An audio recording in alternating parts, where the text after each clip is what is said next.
चलिए, अब हमने एक तो बात तय कर ली, what is success and how etcetera etcetera, लेकिन क्या ऐसे चीज़ें हैं जो सक्सेस के बीच में रोड़ा बन के सामने आती? Sir, frankly speaking, we are the ones who comes in our success. हम खुद yeah अपनी सक्सेस के आड़े आते हैं। yes sir. जी, बहुत अच्छा। Lack of resources and lack of planning, fear of failure, and if the person is not driven enough, then he can't be successful. Okay, that's very good. जी, anybody else? जी, According to me, success is upon an attitude. When a person starts feeling that he is successful, that is the time where his downgrade will start. So he should be hungry to be successful, but he should never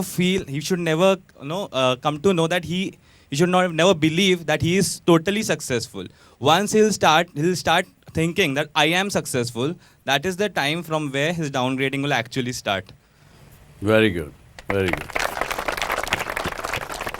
इन्होंने कहा कि success को एक final destination ना मान लें, ये journey है जो कंटिन्यू करेगी। अगर आप कहीं उसको फाइनल डेस्टिनेशन मान के रुक गए तो फिर सक्सेस फिर भाग जाएगी।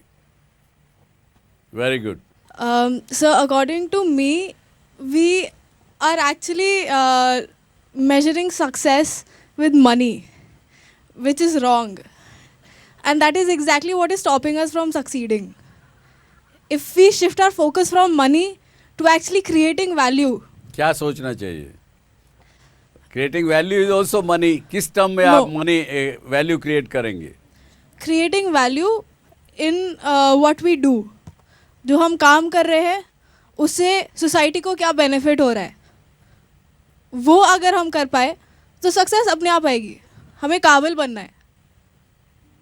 बहुत अच्छा विचार है, लेकिन अगर आपके पेरेंट्स जो आपको यहाँ पे खर्चा कर रहे हैं वो किसी और आशा से कर रहे हो तो सर उनको ये होगा कि बेटी पढ़े लिखेगी, कुछ आगे अपने लिए खुद कमाएगी, अपने परिवार के लिए कमाएगी, अच्छी पढ़ लिख जाएगी तो लड़का भी अच्छा मिलेगा, परिवार भी अच्छा मिलेगा। उनकी आकांक्षाएं कुछ अलग हो सकती हैं आपसे। सर फिर मैं उन्हें विनती करूंगी कि वो मेरी आकांक्षाएं को समझें। बहुत अच्छे। और जैसे कि सक्सेस के मायने अलग हैं, वैसे सक्सेस में जो परेशानियां वो भी अलग अलग हैं। लाइक किसी के लिए रिसोर्सेज नहीं मिल पाते हैं, जो कि रूरल एरियाज में है मोस्टली पीपल। उनके पास टैलेंट तो है बट उनको जो है कि रिसोर्सेज नहीं है कि वो अपने आप को डेवलप कर सकें, नर्चर कर सकें। और किसी के लिए जो है कि अपॉर्चुनिटी नहीं मिल पाती है। जैसे कि इंडियन क्रिकेट टीम गई है, बहुत सारे प्लेयर्स ऐसे होंगे कि जो कि टैलेंट होगा बट चयन नहीं हुआ है, या किसी भी गेम्स में, तो उनको अपॉर्चुनिटी नहीं मिल पाती कि वो अपने आप को शो कर सके, तो उनके लिए वो सक्सेस का प्रॉब्लम है। ये तो देखिए, इस बात को अगर सोचेंगे तो देर आर सैकड़ों चीज़ें हैं। मैंने कुछ लिस्ट की है यहाँ। लेजीनेस है, lack of effort and dedication है, आदमी की ईगो, अपना अहम बीच में आ जाता है सक्सेस के। सबसे बड़ा है, अगर कोई रुकावट डालने वाली चीज़ है तो ईगो, अहम। मैं ये क्यों करूं, मैं ऐसा कैसे करूं? अपॉर्चुनिटी आपके पास आई, आपके दरवाजे पे दस्तखत दी, पर आप सोए रहे, नहीं देखा आपने, पहचाना नहीं। Not enough support from the near and dear. जैसा आपने कहा कि आपके में टैलेंट है लेकिन चयन नहीं होता, अपॉर्चुनिटी नहीं भी मिलती हैं बहुत जगह। ऐसी बहुत सी चिट्ठियाँ मुझे आती हैं, वो कहते हैं कि साहब मैं बहुत कुछ करना चाहता हूँ लेकिन क्या करूँ, मेरे गांव में तो, मेरे शहर में जहाँ मैं रहता हूँ वहाँ अपॉर्चुनिटी नहीं है, लेकिन मैं अपनी जगह छोड़ भी नहीं सकता क्योंकि मेरे माता पिता हैं, मैं उनको छोड़ के जा नहीं सकता। अब क्या करेंगे, ऐसी स्थिति में क्या करेंगे? What I believe is, if you have the drive to achieve success, you will find a way. And as a friend said that you know, once you feel you're successful, you stop there and then you can't actually achieve success. But what I believe is you should have tasted success once for it to drive you to be more successful and to lead you further on towards the path of success. Very good, very good. इतना एक संशोधन करना चाहूँगा आपकी बात में कि जब आपको थोड़ी सक्सेस का टेस्ट आया ना, आप अपने आप आगे बढ़ेंगे, फिर आपको मेहनत करने की आवश्यकता नहीं है, फिर इतना डिटर्मिनेशन वो खुद ब खुद आ जाता है अंदर से कि आप और आगे बढ़ना चाहते हैं, क्योंकि वो सक्सेस जो है वो अपने आप धकेलती है आगे। जैसा हमारे प्रधानमंत्री जी ने कहा ना कि 125 करोड़ लोगों को के मन में अगर विश्वास जगा दिया मैंने, तो उतने में देश बहुत आगे चला जाएगा, और वो हो रहा है, दिख रहा है हमको। हाँ बताइए, पीछे कुछ कह रहे। सर मेरा ये पॉइंट है कि सक्सेस और रिकॉग्निशन दो अलग अलग चीज़ें होती हैं। ज़रूरी ना हो कि अगर आप सक्सेसफुल बने आपको रिकॉग्निशन मिले।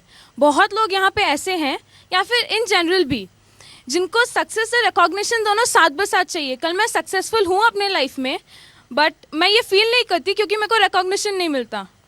ज़रूरी नहीं है सक्सेसफुल हो आप और आपको रिकॉग्निशन भी मिले, यही मेरा पॉइंट है। नहीं, ये तो बात, ये गलत अपेक्षा है आपकी।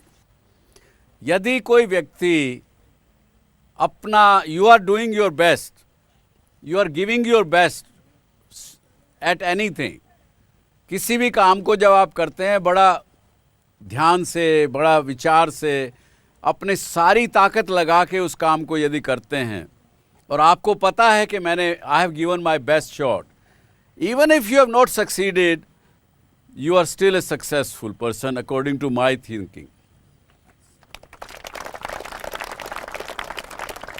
और दूसरा, एक बड़ी कोलोकियल उदाहरण है नॉर्थ इंडिया का, कि भगवान ने और कुदरत ने, जिसको जिस भी नाम से आप जाने, जिसको भी आप समझते हो, मानते हो, कुदरत ने कुछ चीज़ें अपने हाथ में रखी। उन्होंने कहा कि हान लाभ, जीवन मरण, यश अपयश, विधि हाथ, ये 6 चीज़ें कुदरत ने अपने हाथ में रखी। तो यश जो है, आप रिकग्निशन का माने यश, आपको मिला कि नहीं मिला, वो उसने अपने पास रखी हुई। कई बार आप कुछ गलत काम नहीं भी करते, उसकी वजह से भी आपको अपयश मिल जाता, आपकी बुराई हो जाती। तो ये रिकग्निशन आपको अपने आप से मिलना चाहिए। बाहर के लोग रिकग्नाइज करें या नहीं करें, उसकी चिंता मत करिए।